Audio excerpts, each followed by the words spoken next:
India பொருளாதாரத்தில் போட்டி போடும் முன்னணி நாடுகளுள் ஒன்று. இந்தியாவின் பொருளாதாரத்தை தீர்மானிப்பதில் முக்கிய பங்கு தொழிற்சாலைகளுக்கும் உள்ளது. தொழிற்சாலைகளுக்கு தேவையான மூலப்பொருட்களான இரும்பு மற்றும் எஃகு பெரும்பாலும் இறக்குமதி மூலமே வாங்கப்படுகிறது. இதன்படி நாட்டின் எஃகு தேவைக்காக 31% தென்கொரியாவிடமிருந்தும் 30% ஜப்பான் நாட்டிடமிருந்தும் அதிக வரி விதிப்பு முறையில் இறக்குமதி செய்யப்படுகிறது. இந்தியாவில் உள்ள இரும்பு எஃகு தொழிற்சாலைகள் கூட வெளிநாட்டு நிறுவனங்களின் ஒப்பந்தம் அடிப்படையில் செயல்படுகிறது. இது பொருளாதாரத்தின் பெரும் சுமையாக கருதப்படுகிறது. ஒரு நாட்டின் தொழில் வளர்ச்சியே இரும்பு மற்றும் எஃகு அளவை கொண்டே மதிப்பிடப்படுகிறது.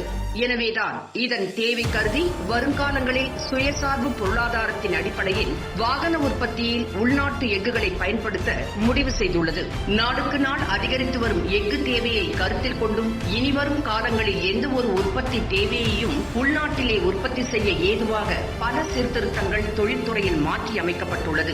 நமது எதிர்கால உள்நாட்டு தேவைகளை நிறைவேற்றும் வகையில் நமது எஃகுத்துறை முடுக்கிவிடப்பட்டுள்ளதாகவும் இது மேக் இன் இந்தியா திட்டத்தை வலுப்படுத்தி வேலை வாய்ப்புகளை மிகப்பெரிய அளவில் உருவாக்கும் என்று மத்திய எரிவாயு மற்றும் உருக்குத்துறை அமைச்சர் தர்மேந்திர பிரதான் அவர்கள் கூறினார்.